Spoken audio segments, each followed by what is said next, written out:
Hello, everybody, and welcome to the Listen to Us or Don't podcast, the podcast where you can either listen to us talk about what's going on in the world of entertainment or just ignore everything we have to say. I'm your host, Nathan, and this week I have my guest, Danny. Hello, Danny. Hello. Okay, so basically the way that this podcast is going to work is we talk about what's going on in the world of entertainment, and that could include movie, TV, game news. Sky's the limit on the topics. And we're going to start at the show with news about what's going on, and then our guest will be introducing a topic, which is called the guest topic of the week. So, Danny, did you know that we have a theme song? I didn't. Well, guess what? We have a theme song. Listen or don't, it doesn't matter to us.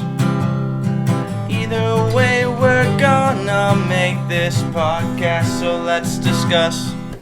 And so, let's get started on the news. Okay, let's do it. So, first piece of news is John Boyega cast in the lead role Pacific Rim 2. Now, for those of you who may not know who that is, John Boyega was Finn in Star Wars The Force Awakens. If you have not seen that movie, I don't know what rock you're living under. Yeah.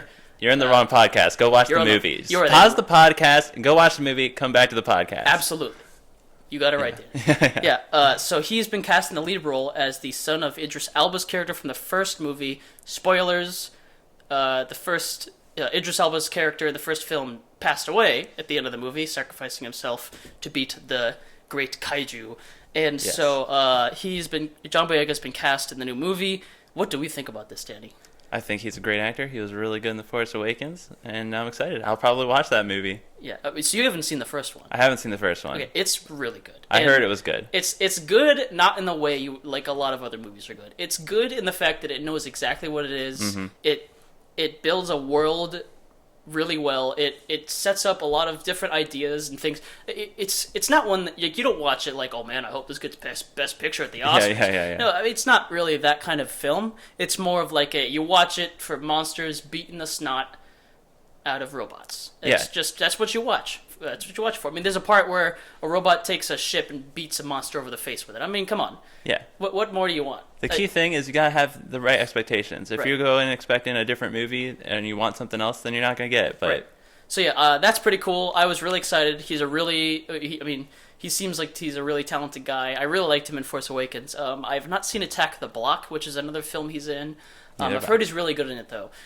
What really excites me, and this is just a weird thing that I'm excited about, is that Idris Elba's character, the first one, was British. John Boyega is also British, for those of you who may not know, which means that he'll probably use his natural accent in this movie, which is good, I think, because I like it when, I don't know, I just kind of like it when guys use their natural accents. Like, Christian Bale in The Dark Knight, like, I don't know, that guy's got a good British voice. Yes. Anyway, next piece of news. Okay. So Star Wars Rogue One reshoots. Yes. Uh-oh. We are in trouble. So basically, the rumor is that over 50% of the movie is being reshot. The executives saw it. They weren't fans of what happened in the movie. They thought it was too dark. These are all rumors. None of this is true. I mean, or at least none of this is confirmed true. Yeah. This is all rumor. It could be all false. It could be all bull. Who knows? The thing is that reshoots are normal, and the amount of reshoots is what people are rumoring about as being the problem, but we don't even know. It could just be normal reshoots. The word reshoot has a certain, like, when people hear that word, they think, the movie's bad, we had to shoot more scenes and do that. Yeah, it's they not get like scared. That. They're like, reshoots, that movie sucks. Exactly. Almost every film goes through reshoots. Yeah. Now, if you're thinking like 5 years ago, that was not necessarily the case. When they made a movie, they made it, it got shot, they had a budget, they stuck to it. If they didn't like the final product, oh well, sorry about your luck. However, now, since they started to notice that happened a lot, they plan for reshoots. They add a certain amount of money to the budget so that they can, be prepared. Yeah. So, I think people are kind of blowing this out of proportions. Absolutely. I mean, none of this has been confirmed true. Absolutely. They're trying to say that, like, apparently there's some Darth Vader stuff in the film that they're going to cut out. This is all apparently. Yeah. That they're apparently going to cut down because they don't want, kids to watch Darth Vader cutting people in half. I mean, hey, I'm all for it. Yeah, but, let's do it. But then, But I mean, I guess the idea is that Star Wars is kind of a family-friendly thing, even though this is being advertised as more, it's a war film. Yeah, gritty. Yeah, which is what I want. Yeah, it'd be However, awesome. You have to realize I don't make movies. Yes. I'm not. Neither I do obviously don't own a company for a reason. Yes. I don't I would not be the best decision. At the end of the day, at the end of the day, they want money and they want mass appeal. Exactly. So. Now, the good thing about Disney is usually when they do things where it's like, oh, we're trying to get money, at least they make good products. It's true. I mean, they pump out, like 8 movies a year? Yes. Maybe a bit less, but a lot. And a lot of them are critically acclaimed. Yeah, I mean, if you count Star Wars and Marvel, they pump out probably about 8 movies a year. If you just count Marvel, practically, some years it's just crazy big off of that. Yeah. But the nice thing is they make quality products. It's true. Or films, people love them. Yeah, well, which is good, because it's not like some other things, which is something we'll talk about later, where some companies just like to make things that are just products. They're literally just, they put them out there just to make a quick buck, and something the video game world knows about a lot. Yeah, which, like I said, we're going to talk about that later. Yeah. That will be a later topic of discussion. Yes. Unfortunately, it's just the way the cookie crumbles sometimes, and I'm not really too worried. I'm really excited for Rogue One. The director, Gareth Edwards, he made Godzilla, one of my favorite movies of 2014. Although I'm a little bit biased because I love Godzilla. A little bit biased. A little. But I really liked it. I thought his direction was good. I think he's a pretty talented director. He also made Monsters, which was also very good, at least in my opinion. I really enjoyed it. So I'm excited, and I think that it's gonna be fine. I think people just like to, I think it'll be Star Wars in a different perspective with different characters. Yeah, that's what I'm excited for. Yeah. It's the first time we're not getting any Jedi. I mean, Sith, main character Jedi. Sith. I don't know. I think they already said we're not getting any Jedi. Oh. Which should be actually kind of cool. I'm down. Because the nice thing is, it's the rebels be in a situation, and you're going to be like, who's going to get them out of it? Because usually when you're watching a Star Wars film, it's like, oh, well, the Jedi's going to show up and save Here come the Eagles. Wait, that's Lord of the Rings. Yeah, Lord of the Rings. But not this time. This time they're like, oh, well, we don't have any backup. Yeah. So yeah, that's that piece of news. Let's move on to the next. Alan Silvestri composing the Avengers Infinity War films. Now, I realize you may not really have much to say on this topic. No, I don't have a whole lot. Right. I will say my piece, and we will move on. Okay. I'm very excited about this news. I will tell you why. Okay, would you like to know why, Danny? I would like to know. All right, well, I'm going to tell you anyway. So, basically, Alan Silvestri did the score for Avengers, the first one, and he did it for Captain America, the First Avenger, which are 2 of my favorite soundtracks in the Marvel Cinematic Universe. And I think that it has a lot of good soundtracks, especially by Hugh Jackman, who did Winter Soldier and Civil War. I think those soundtracks are very good, but Alan Silvestri's music is so good. It's one of the main complaints in the Marvel Cinematic Universe is that the music's not too memorable, minus villain. That's exactly how I feel. Actually, I've seen a lot of those movies, but I haven't thought about the soundtrack at all. Right. I feel that his pieces so far, or his soundtracks, you could say, have been really good and memorable, especially the first Avengers. I thought the soundtrack that was very good, so I'm very excited. It seems like the Infinity War films have a lot of good talent. The directors, the writing team, the cast. I mean, the cast is like 50 people. It's ridiculous. It's like the definition of spare no expense. Exactly. Well, you know the budget is, right? No, I don't. For both movies combined, it's $1 billion. It's a lot of money. Absurd. A lot of clams. Yes, it is. That is. That's a lot of dough. I mean, they're gonna make it back. They're easy.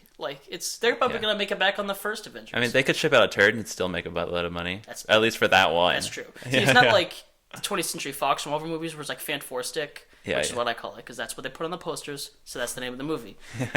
Which is, by the way, you will learn this in this podcast, is my least favorite comic book movie of all time, because it's trash.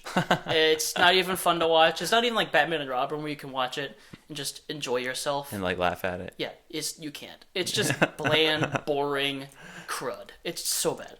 Anyway, so... Pause the podcast and go watch that movie, too. No, that's what he's don't. telling you. I'm telling you, don't do it. All right. So, next is video game news. Okay. Now, this is something you can relate to a bit more. This is my expertise. Yes. In your expertise, and you're not an expertise in much, Danny, so here we go. Well, that's debatable. That's true. Okay, so, the first thing is the Injustice 2 trailer came out. Yes. So, did you play the first one? I did not, but I've seen gameplay, and I might actually play the demo. I don't remember. Okay, well. So Injustice 2, basically, in some ways, was just Mortal Kombat with a DC skin. Now, obviously, with a lot less blood and gore and no fatalities, and there was some level interaction stuff. Although that was introduced. I do remember that. Yes, that was introduced into Mortal Kombat X, which carried over from Injustice. So there's that. I mean, they didn't show any gameplay, so we can't really talk about that. They just showed the cinematic trailer. So yeah, but I do like what I saw, and there's a couple of things that you can pick up from the trailer. One, pretty sure it's Bryan Cranston voicing over the trailer. I do not believe they've confirmed it was him, but if it is, I'm very excited because I love Bryan Cranston. Breaking Bad is one of the greatest TV shows ever created, in my most humble opinion. Bryan Cranston I think it's pretty legendary. One of the couple things you can pick up from the trailer is that there's like armor now. It looks like there's like a power thing, which I'm interested to see how they incorporate that into the gameplay, because one of the things that I've always thought is really good in Mortal Kombat games is kind of the simplicity. It's always kind of just been about the fighting, which I've really enjoyed. Unlike some other fighting games where there's weapons and like stuff, I don't really care for that. I just like a game, just get fists and beat each other in the face. It could be like stances even. Like yeah, you're in different well, I modes. feel like it's probably. I'm interested to see what it does. I think it's going to be more cosmetic, if anything. It's going to be more of like a because they mentioned that each character has like a bunch of different armor upgrades that they'd be like loot boxes, and stuff like that, or loot crates or whatever. Yeah, and that you can get different pieces of armor and upgrades from those and customize your character, which will be that makes way more sense than actually like gameplay changing stuff. Yeah, well, I think they also said that it would actually also affect the gameplay. Like, you'd actually... No, that worries me a little, because usually when you introduce things like upgrading power and it can feel unfair for a new player. It can get very unbalanced very quickly, which is another praise for the Mortal Kombat series, is that it's generally pretty balanced. Yeah, very polished I mean, no game is perfectly balanced. No. But Mortal Kombat... not all characters have to be viable for it to be balanced. Right. Well, Mortal Kombat, as far as fighting games go, is pretty balanced overall, I think. The next piece of news is Watch Dogs 2. Now, this is going to be very interesting. Yeah. Earlier, we mentioned companies putting out things that we think is just for money. Yeah. No.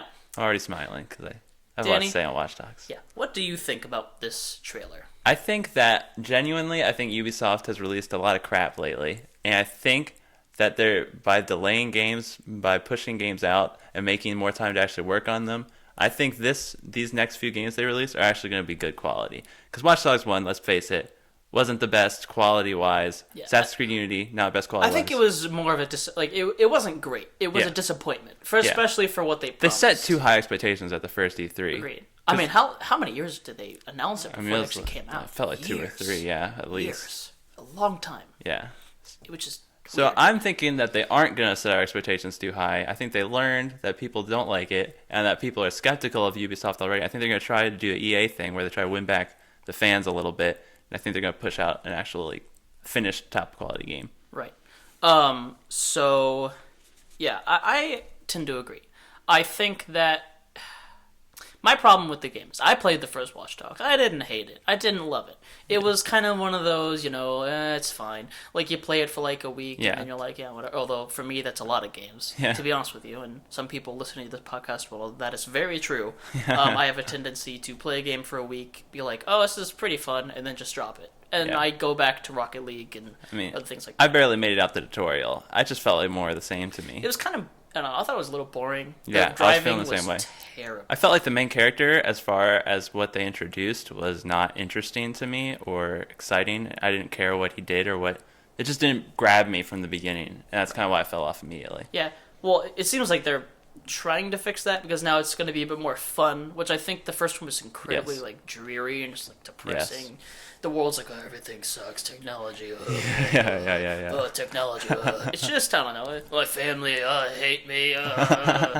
It just wasn't, it got boring. It got just, I don't want to say dark, but it was just gloomy. Mm-hmm. And I feel like the concept is not a gloomy concept. If you know what I mean? It's not really one of those where you play it and you're like, oh, I'm expecting to be depressed coming out of it. It's supposed to be fun. Technology's fun. I mean, a comparative game is obviously like GTA, and I think that does a good balance of having real mature dark moments kind of thing. Where they don't take themselves too seriously. Yeah, but it's a fun open world experience sandbox game. And I think that's the problem with Watch Dogs. The first, at least one of the many, is that it took itself too seriously. Mm-hmm. I think that is one of the main problems. Minus, the gameplay stuff. More about Watch Dogs 2. I think I'm interested to see what they do as far as the story goes. The gameplay, that is what I'm most intrigued about. Yeah, they gotta nail it. Yeah, we'll see. Because here's the thing. Assassin's Creed Unity, I'm looking at you. Yeah. Even Assassin's Creed 3, the parkour in that was not the best. I mean, it's just like Ubisoft tries to make things simple. So to make it the parkour truly interesting, it has to be more than just holding a trigger and running at a wall. Right. Well, the problem is it just didn't work half the time. Yeah. Like you'd run up to a wall and you go to jump and you couldn't. Just like, well, I don't know what's happening. I don't know. I just feel like their games. A lot of people harp on EA for their bad product or bad games, I should say. Just throwing out the same thing. Yeah, just throwing out the same thing. I actually think that Ubisoft is more guilty of being on the throw out stuff and get money for it side. If you don't count EA's massive sport franchises. Yes, that's fair. Yeah. I think the problem is that Ubisoft. It seems like Ubisoft just doesn't care about anybody. I feel like one thing that I think everyone's noticed that's ever played a Ubisoft game is that the end credits have like 5 billion people. Right. And I think when you have that many people, it's easy for the game to not feel like a passionate creation. It just kind of feels like it was put together by all these people, and it kind of feels robotic. Yeah. You don't really get the full And game. then there's like No Man's Sky, which how many people are working on that game? Like, I not mean, many. Yeah, but that's why it's been delayed forever.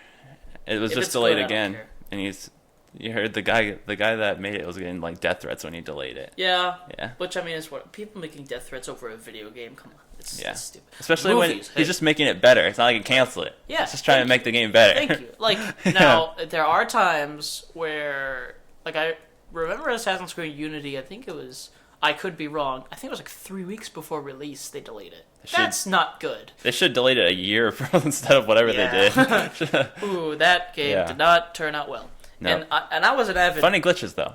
That is true. Yeah. So Watch Dogs 2 looks, fine. I don't really care. I have to see more. Yeah, I mean, I don't really care that much. Yeah, it's not my type of game, to be honest. Yeah, I don't know. It's kind of whatever. So next is on the topic of TV news.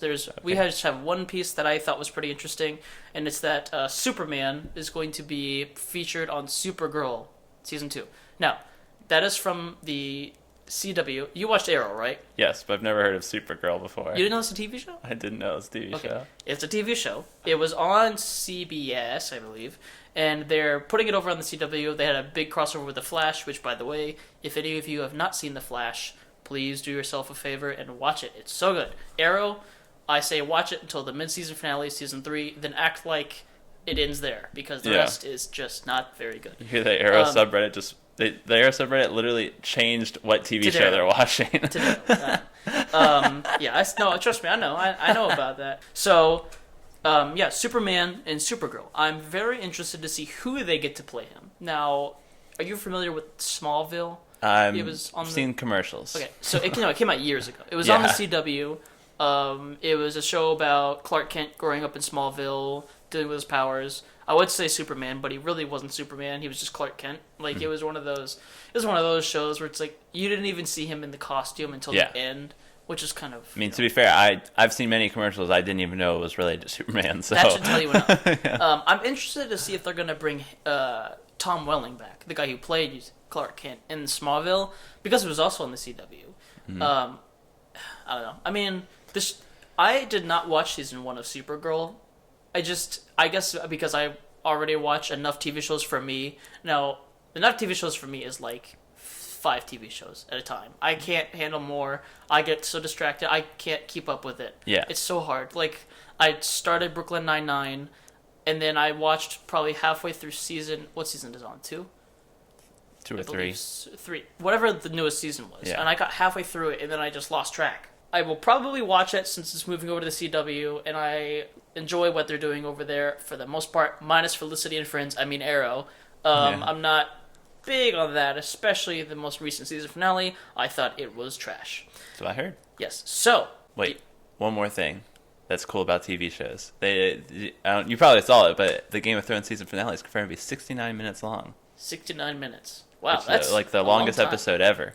And it's very exciting because there's a lot builds up to this, so very excited. I have not started Game of Thrones. I want to, but once again, it's the whole I can only watch 6 shows at a time, otherwise I'll get lost. Like I'm watching It's Always Sunny in Philadelphia right now. So good. I'm trying to get finished with that, or at least caught up, I should say. Okay, so that's all the news for the week. So now we are moving on to the next portion of our show. Danny, do you know what time it is? What time is it? It's time for the guest topic of the week. Once again, another theme written by our wonderful Alex. It took him hours to write that. Hours. Unbelievable. Unbelievable. Truly a masterpiece Yeah. of music. I mean, they say Beethoven wrote all the songs in one day. Right. So, Danny, what is your guest topic of the week? Best E3 reveals or favorite? Okay, so... Because E3 is next week, so it's very relevant. E3 is in the next couple days, so we decided for the first guest topic of the week, we're going to be talking about our favorite E3 reveals. Yes. So... This kind of goes into gaming news as well. So Yes. we'll talk, yeah. So, Danny, why don't you start us off with your favorite E3 reveals? Okay, I'm going to start off with the very top one, I think, which would have to be Skyrim, which I think... which is odd because Bethesda isn't known for the E3 reveals, but with their Skyrim reveal, not only was it like a glimpse of a teaser, but it was just so amazing the hype because we waited so long for a sequel to the Elder Scrolls Oblivion, and it was amazing. Right. Yeah. So that's one of yours. I have a few. I'll start it off with something that is very near and dear to my soul and heart, and that is Star Wars, and specifically Star Wars Battlefront. And I'm talking about Very the good reveal overall, because they revealed it at E3 in 2013, and then they revealed the gameplay last year in 2015. I wouldn't say I'm obsessed with Star Wars. It's not unhealthy. It's not unhealthy per se. There have been points in my life where I've kind of looked at myself and gone, I think I might like this a little too much. When I started talking about naming my first son after one of my favorite Jar Jar characters. Binks. No. So, come on. the trailer, the first trailer was just like a first-person view of somebody walking through the snow. It was like nothing. It had the walker, right? Yeah, and then it showed the snowspeeder crashing in a walker. And I was like, okay, Yes. whatever. Like, it was just cool that we had a new one coming. They revealed that it was made by DICE and EA, which was pretty exciting because they make the Battlefield games, which are some of my favorite games. Yep. Yeah, at least most of them. Hardline. Oh, that's not DICE, though, is it? I don't think so. Okay, so yeah, I was really excited. The year after that, 2014, we thought we were getting gameplay. Yes. We did not. So Did we not? No, 2014, they were like, oh, we got something big coming. Literally, it was just a cinematic. Another one. It's like, okay. Well, now I'm disappointed twice. Right, yeah, I was pretty disappointed to hear and about they're it. like, oh, yeah, we have real gameplay coming in spring 2015. It's like, Yes. wow. Yeah, I think... Oh, yeah, now I remember, remember. we didn't get any real gameplay until E3 2015, which is the next thing. Because they announced it so early because it was part of the Disney acquisition. Right. Yeah. So yeah, they showed the gameplay off at E3 last year, and I'm not gonna lie to you, I was pretty excited. I mean, you were with me when I saw it, Yes. and I didn't mind talking throughout the rest of it. Now, that moment I said, everybody be quiet, I'm going to watch this. And my mind was blown. It looked so good. Now, we should put a disclaimer in here. This does not necessarily mean that the final product was good. Yes. This Or bad, is just, but we're just talking about the reveal itself. yeah, we're just talking about the reveal. We're just talking about what it was like when they first showed it off. Yes. So you could even put in something like Watch Dogs. Looked great when they first revealed it. Looked great.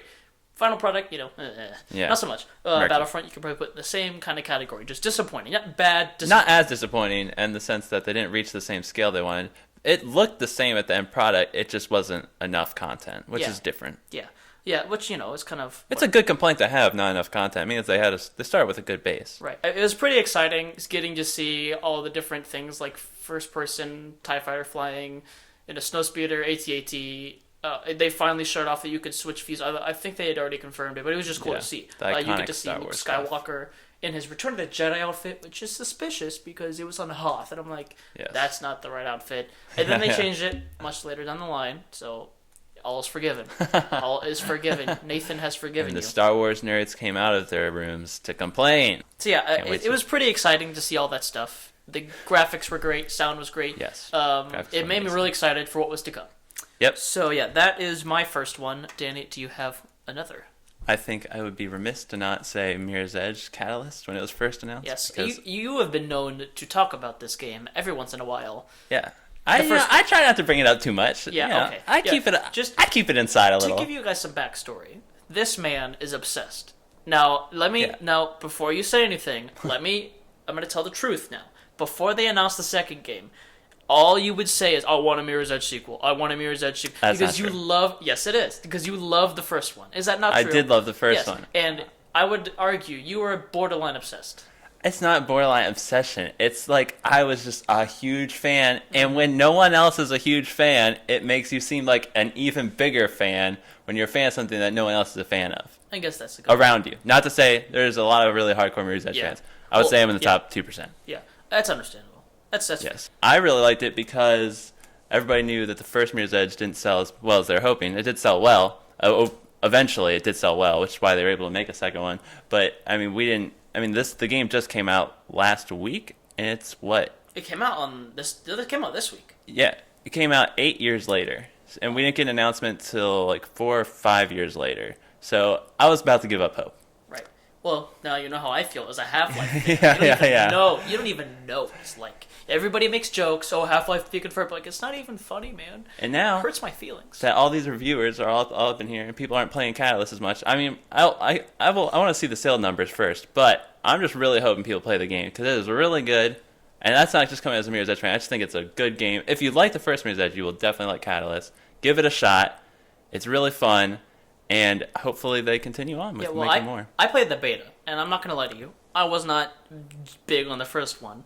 And Yeah. it was because I felt like not having it be free roam restricted the game's movement, and it felt...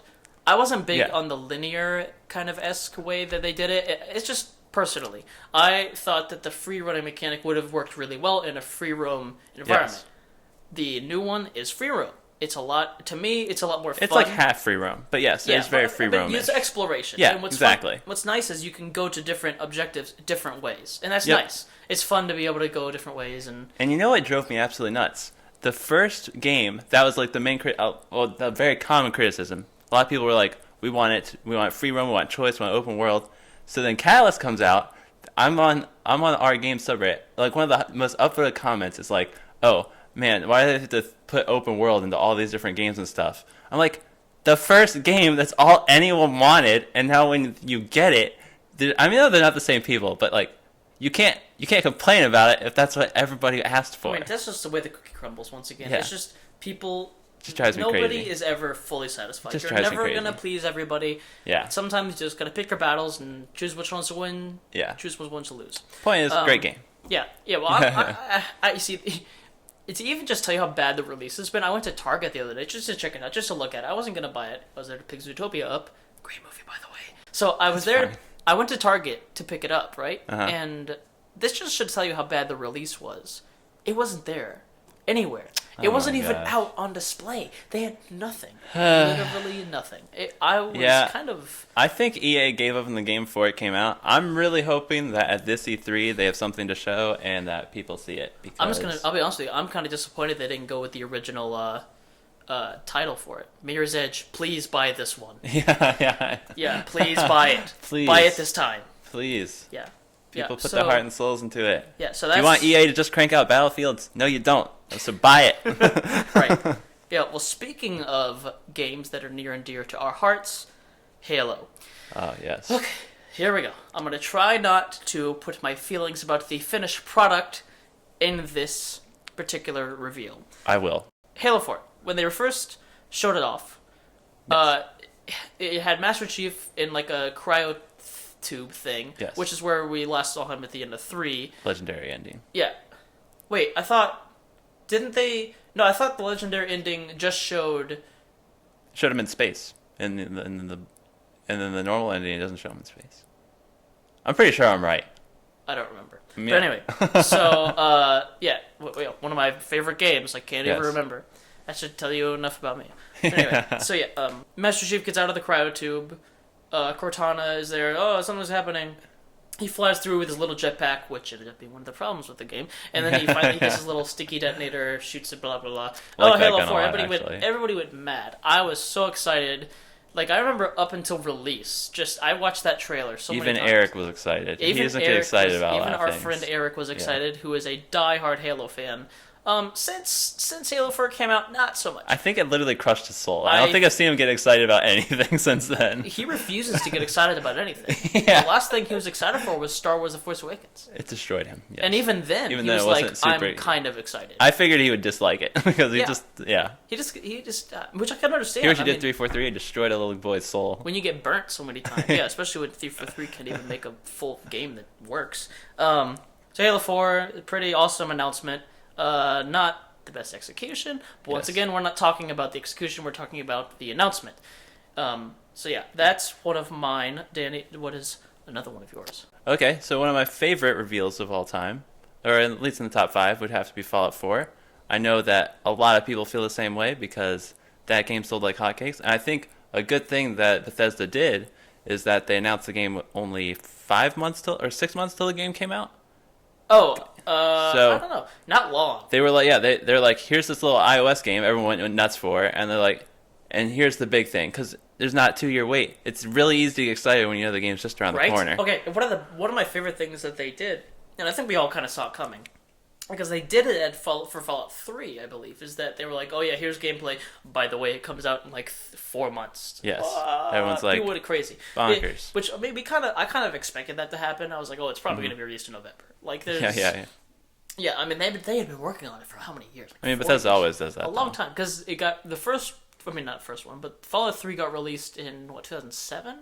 A long time ago. A long time ago. Galaxy and then far Fallout away. 4 was pretty exciting. I think that it just the gameplay with the stuff that they showed, it was really intricate.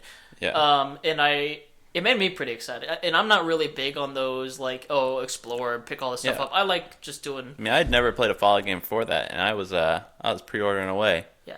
To my regret later. But still pre-ordered away. A great game. It is a great game. It's a good game. It's okay. There's some problems with it. It's the dialogue's boring. I think the characters are boring. I think the world looks good. I think the action's repetitive. Okay, that's fair. It just got boring. It just wasn't that fun. It wasn't enough We're already different putting stuff. opinions. Oh no, here we go. Hey, you want some more opinions? Halo 5 sucks. Well, that's not an opinion. That's a fact. Anyway, so next thing. So that's it for you. As far as the E3 bills, I can't think of anything. So I have a couple. I have my favorite one, which I'll get to last. Which I'm excited to talk about. I'll just give you a hint. It has to do with PS4. So the next thing is the Uncharted 4 reveal. They announced another. I believe they announced another Uncharted was coming before they revealed Uncharted 4. Yeah, it's pretty. They said Uncharted, it's coming soon. Blah blah blah. Now they officially showed the trailer. And it was just Nathan Drake sitting in sand. It just tell you how great Naughty Dog is. They could just make a trailer about a guy laying in sand, getting up, cocking a gun, walking through a jungle, and people go mad. People go nuts. And I'm one of those people. The Uncharted series is one of my favorite game series of all time. Very good. Which I've already said that like 3 times during this. It'll happen again. Yeah, this episode. It'll happen again. You'll memorize it by the end of this podcast. You people will be shocked to hear how many things are my favorite of all time. Yeah. Yeah. I like to talk about things that I like. That makes sense. Yeah, so, the Uncharted 4 reveal was pretty great. They didn't show any gameplay. Yes. At first, I was like, is this gameplay? Because Naughty Dog games look pretty good, but it was one of those where it's like, it looks too good to be gameplay. Yeah. I will say, though, the graphic ended up being not, like, super far off.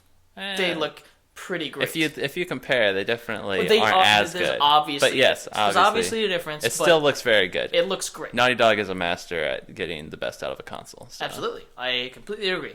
That's one of my favorites. I went kind of bananas for that. Another one, just a quick one, is Kingdom Hearts 3 announced. When did they announce it? It wasn't last year. It was last year. Like last year or the year before? No, year before that. It was 2014. They announced Kingdom Hearts 3 officially. They said it's in development. Yeah. Who knows? Talk about relaunching a beloved series. It's like Half-Life 3 practically. Hey, don't even talk about That's how long it's been. Kingdom Hearts 3, super exciting. Probably see something about that this E3. I think maybe we'll get a release date.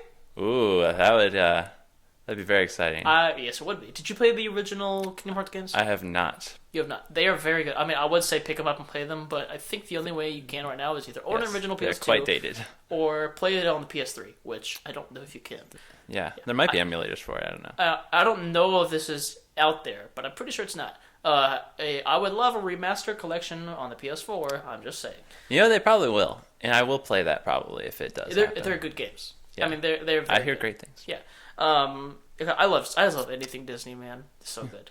Yeah. So next is my favorite E3 reveal, and that Dun, would dun, dun. be that would be PS4 Punk's Xbox. Now, let me tell you. Oh, You know what I'm talking about. Yeah. I was confused at first. Basically, this is 2013, right? This is 2013. Around that. So Xbox had come out and said, "Oh, you can't play used games on the new Xbox One. You can't. It's like has to be online. Like you can't trade games. All this other junk." Yeah. PS4 comes out and right hook to Xbox. Yeah. Like, oh my goodness, Sony Trashes them. just destroyed. It was so bad. There's a few sucker punches in there. It was almost like a roast. Like he came out and he like. At first, I was like, "Oh, okay." Like he's just addressing this, and then it got to a point where, like, okay, he's like subtweeting Microsoft. I mean, he directly responded to them, and sometimes they're just like, he's like, "Oh yeah, you can trade it with anybody at all times." They even made a funny video. Yeah. With, like, this is how you trade games. Yeah, that was a really good video. This is how you trade games, and it was just a guy handing the other guy the copy of the game, and he's just like, "Thanks," and they look at the camera, and it just cuts. So good. But yeah, it was great. I'm not a Sony lover, not a Microsoft hater, Sony lover, blah blah blah. I don't pick sides, quote unquote. Yes. But it was pretty funny, especially because, let's be honest, everybody thought that all the Xbox stuff was really stupid. It basically forced Microsoft into a position where they had to cut a bunch of stuff. I mean, they went for a different audience. PS4 stuck to the core audience, and the core audience spread that to the other audience, and that's why PS4 is doing way better to this day. Yeah, I mean, even like prices. Because, I mean, just last year, we got backwards compatibility for Xbox. There's talk about a big reveal coming up of E3. There's rumors that the next PS4 1.5, Xbox One 1.5. It's funny you bring that up, because actually, another tiny piece of gaming news, I believe it was the president of PlayStation. He actually came out today and said that it is a real thing, but they're not going to show it off this year at E3. Oh, so I hadn't heard about that. Interesting. That's going to be interesting.